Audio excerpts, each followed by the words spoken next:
નમસ્તે મિત્રો, શું તમે પણ એ જાણવા માટે ઉત્સુક છો કે મે 2026નો મહિનો તમારા જીવનમાં કેવા પ્રકારના સકારાત્મક બદલાવ અને નવી તકો લઈને આવી રહ્યો છે?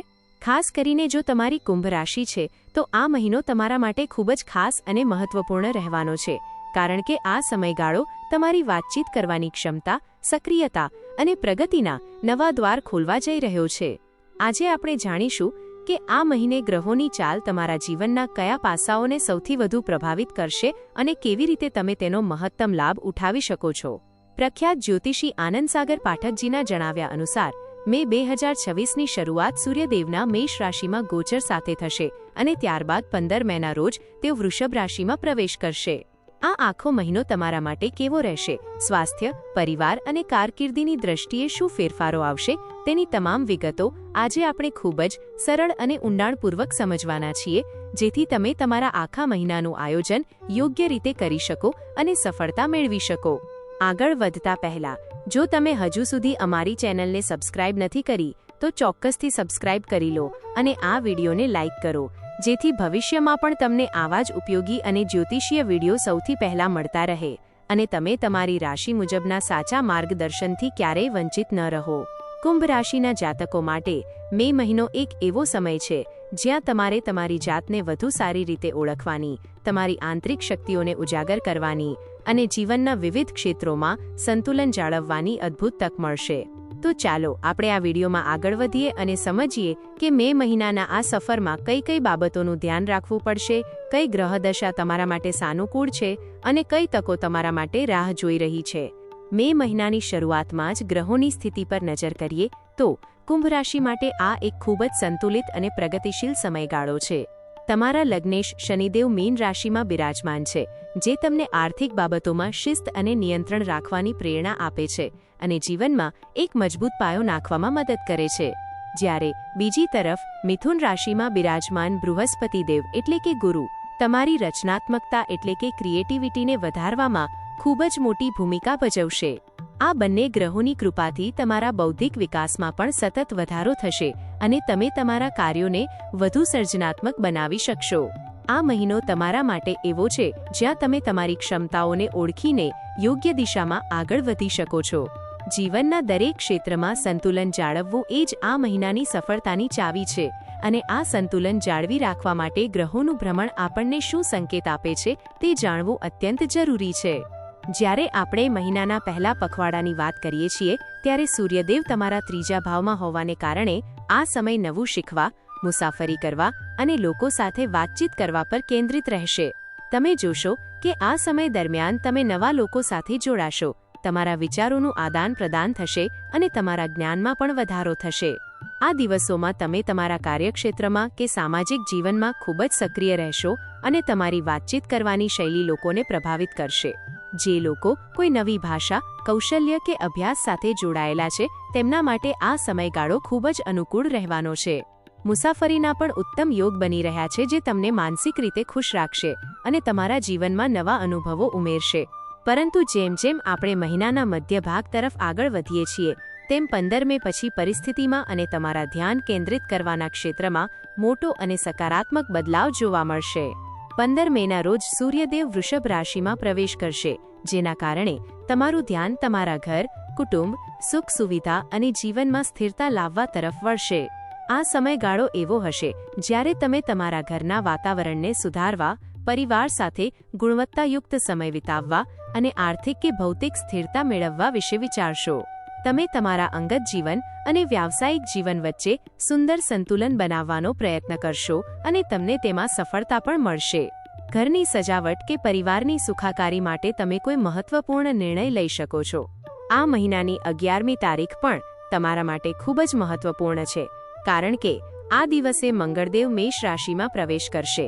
મંગળનું આ પરિવર્તન તમારા સાહસ, હિંમત અને કોઈપણ કાર્યની શરૂઆત કરવાની શક્તિમાં અદ્ભુત વધારો કરશે. તમે પહેલા કરતાં વધુ ઉર્જાવાન અને ઉત્સાહી અનુભવશો અને પડકારોનો સામનો કરવા માટે હંમેશા તૈયાર રહેશો. પરંતુ આ વધેલી ઉર્જા સાથે આપણે એક વાતનું ખાસ ધ્યાન રાખવું પડશે કે તમારા વિચારોમાં અને વાતચીતમાં આક્રમકતા ન આવે. ક્યારેક વધુ પડતા ઉત્સાહમાં આપણે એવા શબ્દો બોલી જઈએ છીએ જે સામેવાળી વ્યક્તિને ખોટા લાગે છે. તેથી મંગળના આ ગોચર દરમિયાન તમારી વાણી અને વર્તનમાં નમ્રતા જાળવી રાખવી ખૂબ જ જરૂરી છે, જેથી કોઈપણ પ્રકારની ગેરસમજણથી બચી શકાય અને સંબંધો જળવાઈ રહે. હવે વાત કરીએ સ્વાસ્થ્યની, તો મે મહિનામાં તમારે સ્વાસ્થ્યના મોરચે થોડા ઉતાર ચઢાવનો સામનો કરવો પડી શકે છે. ખાસ કરીને 15 મે પહેલાના સમયગાળામાં તમારી વ્યસ્ત દિનચર્યા અને સતત દોડધામને કારણે તમે થોડી બેચેની કે થાક અનુભવી શકો છો. શરીરને પૂરતો આરામ આપવો અને ઊંઘ પૂરી કરવી એ આ સમયની સૌથી મોટી જરૂરિયાત છે, જેથી કરીને તમે તમારી દૈનિક પ્રવૃત્તિઓમાં ઉત્સાહ જાળવી રાખી શકો. જ્યારે 11 મે પછી મંગળદેવ મેષ રાશિમાં આવશે ત્યારે તમારી અંદર જીવનશક્તિ તો વધશે, પરંતુ તેની સાથે સાથે માનસિક તણાવ પણ થોડો વધી શકે છે. આ તણાવને તમારા સ્વાસ્થ્ય પર હાવી ન થવા દેવો એ તમારા હાથમાં છે, જેના માટે તમારે નિયમિત રીતે પોતાની જાતને શાંત રાખવાનો પ્રયાસ કરવો પડશે. 15 મે પછી જ્યારે સૂર્યદેવ વૃષભ રાશિમાં ગોચર કરશે ત્યારે તે તમને માનસિક અને ભાવનાત્મક સ્થિરતા પ્રદાન કરશે, જેનાથી તમારું સ્વાસ્થ્ય સુધરશે અને મનને શાંતિ મળશે. આ સમયગાળો તમારા સ્વાસ્થ્ય માટે ખૂબ જ રાહતભર્યો સાબિત થશે. પરંતુ આ સાથે જ 14 મે પછી તમારે તમારી ખાણીપીણીની આદતો પર વિશેષ નિયંત્રણ રાખવું પડશે. બહારના ખોરાક કે અનિયમિત ભોજનથી બચવું અને ઘરમાં બનેલો પૌષ્ટિક આહાર લેવો તમારા માટે ખૂબ જ સારું રહેશે. બૃહસ્પતિ દેવની કૃપા તમારા સમગ્ર કલ્યાણ અને સ્વાસ્થ્યમાં મદદ કરશે, જ્યારે શનિદેવ તમને એક શિસ્તબદ્ધ જીવનશૈલી અપનાવવાની સલાહ આપે છે. જો તમે તમારી દિનચર્યામાં થોડો ફેરફાર કરીને શિસ્ત લાવશો તો તમે આખો મહિનો સ્વસ્થ અને ઉર્જાવાન રહી શકશો. હવે જો આપણે પરિવાર અને સંબંધોની વાત કરીએ તો આ મહિનો સંબંધોના મામલામાં પણ ખૂબ જ સક્રિય રહેવાનો છે અને તમને તમારા પરિવારની નિકટતાનો અનુભવ કરાવશે. મહિનાના પહેલા પખવાડામાં તમારા ભાઈ બહેનો, મિત્રો અને તમારા નજીકના લોકો સાથેનો સંવાદ વધશે. તમે તેમની સાથે વધુ સમય વિતાવશો અને જૂના સંબંધો વધુ મજબૂત બનશે. શરૂઆતના દિવસોમાં વૃષભ રાશિના શુક્રદેવ તમારા સંબંધોમાં સદ્ભાવના, પ્રેમ અને ખુશીઓ લઈને આવશે. આ સમય દરમિયાન તમે તમારા પરિવારના સભ્યો સાથે કોઈ નાનો પ્રવાસ અથવા તો કોઈ સારો કાર્યક્રમ પણ યોજી શકો છો, જે ઘરમાં હાસ્ય અને ખુશીનું વાતાવરણ બનાવી રાખશે. 14 મેના રોજ શુક્રદેવનું મિથુન રાશિમાં થતું ભ્રમણ તમારા માટે એક નવો અને સુખદ વળાંક લઈને આવશે. આ સમય પછી તમારા જીવનમાં રોમાન્સ, સર્જનાત્મકતા અને સામાજિક મેળજળમાં નોંધપાત્ર વૃદ્ધિ થશે. તમે નવા લોકો સાથે ઓળખાણ કરશો અને તમારા સામાજિક વર્તુળનો વિસ્તાર થશે, જે ભવિષ્યમાં તમારા માટે ફાયદાકારક સાબિત થશે. તમારા જીવનસાથી કે પ્રિયજનો સાથેના તમારા સંબંધો વધુ મધુર બનશે અને તમે એકબીજાને વધુ સારી રીતે સમજી શકશો. જો કે અગાઉ જણાવ્યું તેમ 11 મે પછી મંગળદેવના પ્રભાવને કારણે વાતચીતમાં થોડી આક્રમકતા આવી શકે છે.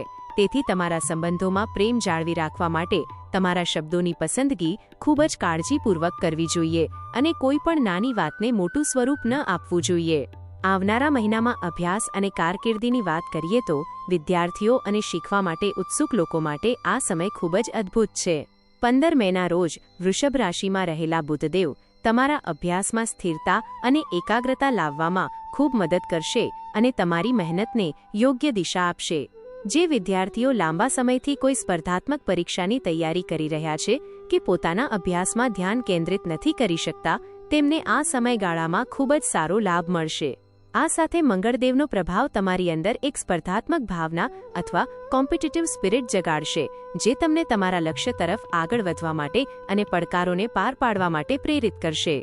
તે પછી 29 મેના રોજ બુધદેવ મિથુન રાશિમાં પ્રવેશ કરશે, જે તમારી યાદશક્તિ, વિશ્લેષણાત્મક ક્ષમતા અને કોઈપણ વાતને રજૂ કરવાની રીત એટલે કે પ્રેઝન્ટેશન સ્કિલ્સ માટે અત્યંત શુભ સાબિત થશે. જો તમે કોઈ પ્રોજેક્ટ પર કામ કરી રહ્યા છો, કોઈ પ્રેઝન્ટેશન આપવાના છો કે કોઈ નવી કળા શીખી રહ્યા છો, તો આ સમય તમને ખૂબ જ સારા પરિણામો આપશે. ગુરુ અને શનિની કૃપાથી તમારી શૈક્ષણિક અને કારકિર્દીની પ્રગતિ એકદમ સ્થિર બની રહેશે અને તમને તમારા ક્ષેત્રમાં અપેક્ષિત સફળતા મળશે. તમે તમારી મહેનતથી ક્ષેત્રમાં તમારી એક અલગ ઓળખ બનાવી શકશો અને લોકો તમારા કામની પ્રશંસા કરશે. નાણાકીય બાબતો વિશે વાત કરીએ તો કુંભ રાશિના જાતકો માટે મે 2026 એ નાણાકીય આયોજન અને શિસ્તનો મહિનો છે. શનિદેવની પ્રેરણાથી તમે તમારા ખર્ચાઓ પર નિયંત્રણ રાખશો અને ભવિષ્ય માટે બચત કરવાની યોજના બનાવશો. કોઈ પણ મોટો નાણાકીય નિર્ણય લેતા પહેલા તમારે ખૂબ જ સાવચેત રહેવું પડશે અને ઉતાવળમાં કોઈ પણ પ્રકારના રોકાણ કે લેવડ દેવડથી બચવું જોઈએ. ગુરુદેવની સ્થિતિ તમને ક્રિએટિવ આઈડિયાઝ આપશે, જેનો ઉપયોગ તમે તમારી આર્થિક સ્થિતિને સુધારવા માટે કરી શકો છો, પરંતુ આર્થિક શિસ્ત જાળવવી એ તમારી સૌથી મોટી પ્રાથમિકતા હોવી જોઈએ, જેથી ભવિષ્યમાં કોઈ આર્થિક મુશ્કેલી ન આવે. આ તમામ પરિણામોને વધુ સકારાત્મક બનાવવા માટે અને જીવનમાં સુખ શાંતિ જાળવી રાખવા માટે જ્યોતિષી આનંદસાગર પાઠકજીએ આપણને કેટલાક ખૂબ જ સરળ અને પ્રભાવશાળી ઉપાયો સૂચવ્યા છે. તમારે રોજ સવારે નિયમિત રીતે ઓમ શમ શનૈશ્ચરાય નમઃનો જાપ કરવો જોઈએ, જે તમને માનસિક શાંતિ આપશે અને શનિદેવના આશીર્વાદ અપાવશે. આ ઉપરાંત શનિવારે જરૂરિયાતમંદ લોકોને અથવા મંદિરમાં કાળા તલનું દાન કરવું ખૂબ જ શુભ માનવામાં આવે છે. આર્થિક બાબતોમાં કોઈપણ પ્રકારની ઉતાવળ ન કરવી, તમારી દિનચર્યાને નિયમિત અને શિસ્તબદ્ધ રાખવી અને માનસિક શાંતિ માટે દરરોજ થોડો સમય કાઢીને ધ્યાન અથવા મેડિટેશન કરવું તમારા માટે ખૂબ જ ફાયદાકારક રહેશે. આ રીતે મે 2026નો આખો મહિનો તમારા માટે વાતચીત, સર્જનાત્મકતા અને ભાવનાત્મક સ્થિરતાનું એક સુંદર મિશ્રણ લઈને આવી રહ્યો છે. મહિનાનો પહેલો ભાગ તમને લોકો સાથે જોડવામાં અને નવું શીખવામાં મદદ કરશે, જ્યારે બીજો ભાગ તમને તમારા ઘરની શાંતિ અને પ્રગતિ તરફ લઈ જશે. આશા છે કે આ મહિનો તમારા જીવનમાં ઘણી બધી ખુશીઓ અને સફળતા લઈને આવે. જો તમને આ વિડીયો ગમ્યો હોય તો તમારા મિત્રો અને પરિવારજનો સાથે ચોક્કસ શેર કરજો. હવે અમને કમેન્ટ બોક્સમાં લખીને જણાવો કે આ મહિનાની કઈ બાબત તમને સૌથી વધુ આકર્ષક લાગી અથવા તમે કઈ બાબત પર વધુ ધ્યાન આપવા માંગો છો. તમારો દિવસ શુભ રહે.